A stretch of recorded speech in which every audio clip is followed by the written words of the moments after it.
हाँ, ये जो पेशेंट है जैसा कि आपने पढ़ा होगा या सुना होगा, ये 7 फुट 7 इंच का पेशेंट था, इसकी हाइट। और जैसा कि हम सोसाइटी में देखते हैं 7 फुट 7 इंच हाइट हमें ऐसे नहीं दिखती। और इसमें ऐसा क्या कारण रहा कि इसकी हाइट 7 फुट 7 इंच तक चली गई, जबकि इसकी फैमिली में कोई इस हाइट का नहीं है। तो उसमें ये कंडीशन जो होती है, जैसे जब आपको पता हो कि हमारे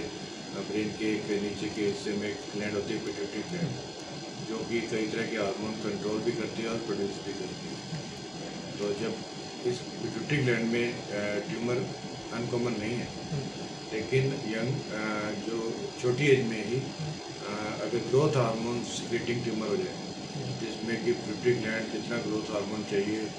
बनाने के साथ साथ उससे कई गुना ज़्यादा बनाने लगते हैं, तो उस केस में क्या होता है कि जो ग्रोथ जो आपकी उसकी बढ़नी शुरू रहती है, जैसे उसकी हाइट बढ़ गई, तो शुरू की एज में हाइट एकदम से बढ़नी शुरू हो गई, जितनी नॉर्मल दूसरे बच्चों के कंपैरेटिव। और फिर धीरे धीरे जो जब अगर ग्रोथ हार्मोन फिर भी बना रहे, तो उसके वही जो बोन्स हैं वो फिर थिक और कोर्स होती जाती है। ये तो हाइट तो बढ़ती है लॉन्ग बोन्स के कारण, और उसके साथ साथ लेकिन उसके जो मुंह का जबड़े का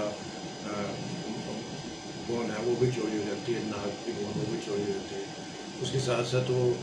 शरीर के अलग अलग हिस्सों में, जैसे हार्ट पे भी इफेक्ट आता है, उसकी ब्लड शुगर पे भी फ़र्क डलता है। और उसके साथ साथ इवन उसके मसल्स हैं वो भी थिक होते जाते हैं, हाइपरट्रोफी। शुरू में तो वो लगते हैं कि मसल जो है थिक हो गए, ताकतवर हो गए, लेकिन वो असल में ताकतवर नहीं, धीरे धीरे वो मसल वीक, मसल की भी प्रॉब्लम आनी शुरू होती है। तो जैसे जैसे अगर ये डिजीज़ को हम ना ध्यान दें और over the period of year, जो हाइट बढ़नी थी वो तो शुरू में उस एज में अगर उससे पहले बढ़ गई, उसके बाद शरीर के दूसरे हिस्सों पे फ़र्क करना पड़ जाता है, तो उससे उसकी लाइफ एक्सपेक्टेंसी भी कम हो जाती है। तो इसलिए ऐसा नहीं है कि उसको हमें एक बार हो गया तो हाइट तो बढ़ नहीं रही है,